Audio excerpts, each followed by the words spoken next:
Anh có đi. Mình đâu á? Boleh kerja? Baik. Ya, Jangan ada masalah. gitu bang. Badi, aku pergi kerja di. Ada orang langgok di bang.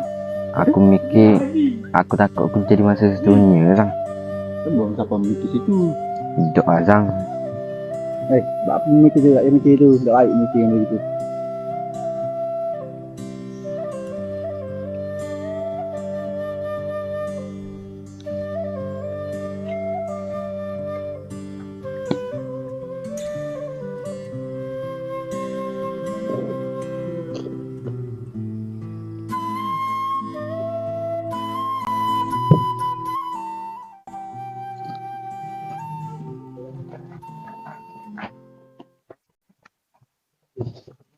Dah, duduk sini bang.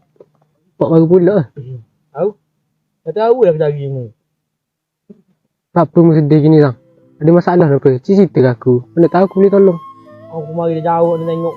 Kok sedih. Ali. Ali baik tak? Aku rindu Ali. Dia aku tahu mu rindu. Tapi ada gini bang. Oh, dia sedih lagi. Betul nak buat angah ke bawah bang. Mungkin dia reda. Tiap yang hidup pasti akan mati. Ya bang, aku tahu mu rindu. Tapi boleh sedih gini. Dia sedih lagi dia ni. Benda mu kena buat. Doa lah. Betul Azang. Mu kena dengar cakap angah. Mu kena reda Azang. Setiap yang hidup pasti akan mati. Tidak apa jadi. Tak aja kita tak ambil. Dia tu sahabat. Akhir aku. Memang dari sahabatmu Zang. Aku pun cuba lah untuk jadi sahabat yang terbaik untukmu. Tak ada orang yang faham aku, Bik. Seorang je faham aku. Aku rindu je, Bik. Ya. Dah, mu jangan sedih gini Zang. Kalau mu sedih, aku sedih yuk. Dah, jom lagi makan. Ya, makan dah. Oh, dah ambil lagi tu mu. Oh. Tengok. Ni Zang. Apa nengok tu? Ya.